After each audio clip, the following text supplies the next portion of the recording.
Hi, Josh here with USI Tech Legal Claims and LegalCrypto.pro, bringing you another video about USI Tech and ongoing issues. Today is the morning of January 17th, 2018.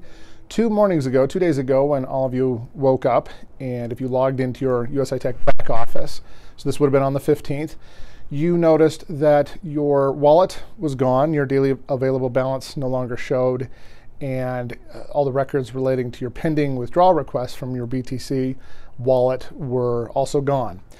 So a bit disconcerting. We've received a lot of, obviously, phone calls, emails, even more interest than in the past. Because of that, that's very disconcerting. It's the equivalent of an account disappearing, or at least that's how people felt.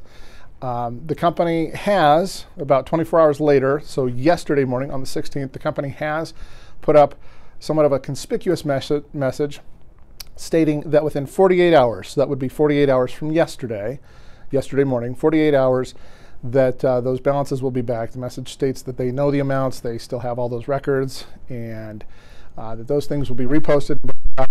There is some indication that they're going to divide out certain information, certain numbers in relation to commissions. We know that they've been doing an audit, so we don't know what they mean by that they're going to be looking at commissions in relation to what was in your wallet. So have no idea. No one has any idea if they're going to change the amount of your wallet in relation to commissions that you've been paid or received in the past. All we know is that there's been some indication that something will happen or be reported differently or something in relation to commissions. So we'll wait to see what that looks like. Based on the 48-hour statement that was posted yesterday, we would expect hopefully to see something posted by tomorrow. That would be 48 hours. Kind of an interesting trend here. Certainly people, I'm sure have noticed this. Every week and a half for the last little while here, it seems more and more functionality is taken out of the back office, with the most recent change being the disappearance on the 15th of the wallets and the pending withdrawals. I'm sure that they have had many requests for withdrawals. I know of clients that we have that have been making a withdrawal request every single day. So that's probably something the company has been dealing with. And all of those have just been in pending, that I'm aware of, have just been in pending mode and have not ever gone past pending mode. At this point, I wanted to go over a few ideas, a few thoughts about how to protect yourself. I mean, things are changing like I said, every week to week and a half, it seems another piece of information or functionality changes in the back office. I was on the phone with a client a few evenings ago, late at night. To her, it seemed that some things had changed in her back office, some reporting.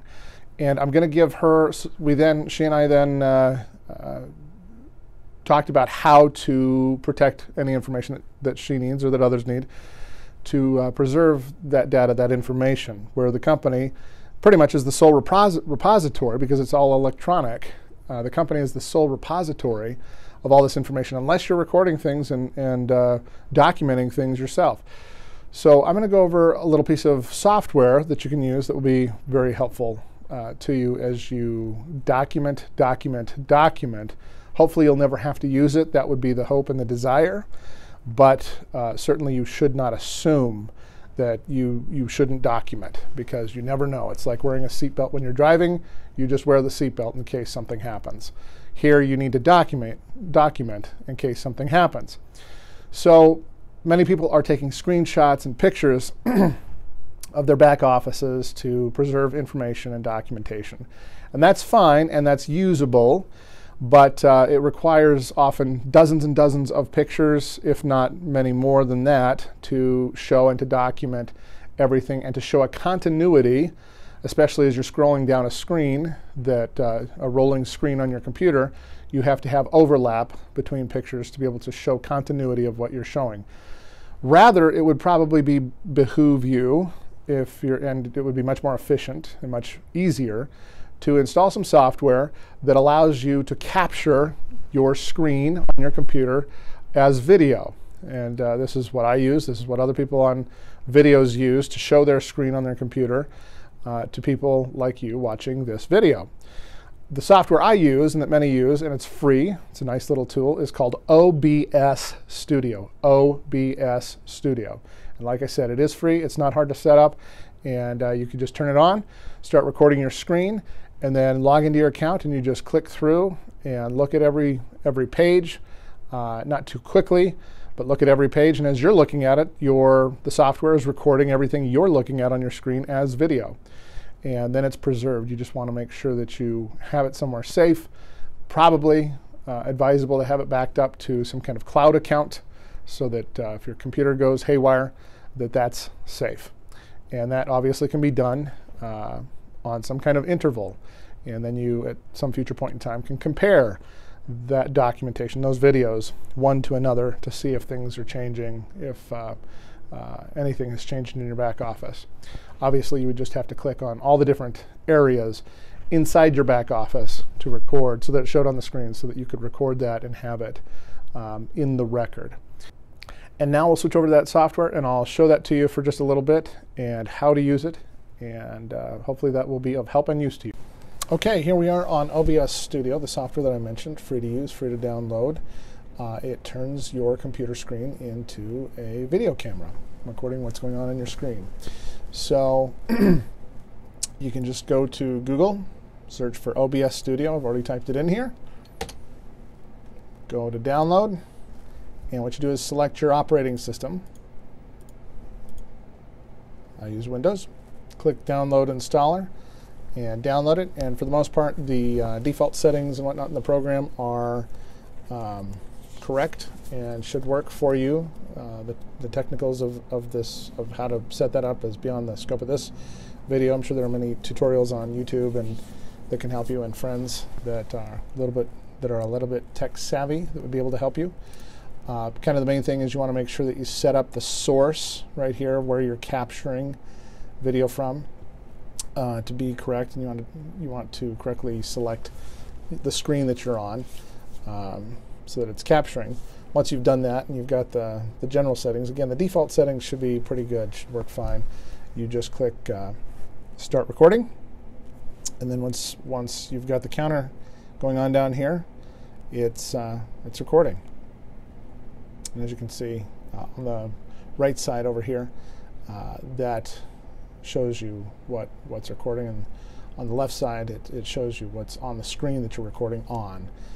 For people who have multiple screen setups, that's pretty handy.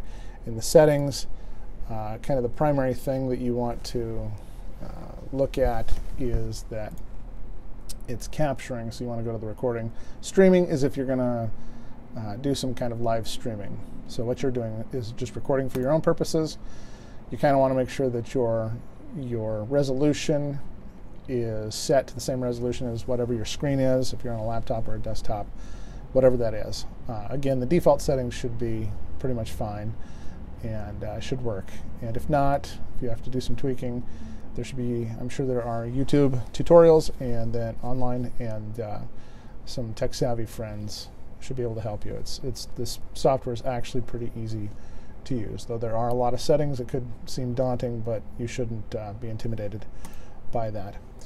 When you're done, you just click Stop Recording, and then your video is done. So as you are clicking through and looking at things and doing things on your computer in your back office or wherever, it's recording whatever you're doing.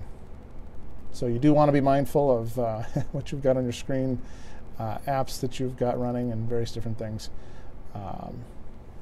because it's recording all of that, whatever's on your screen.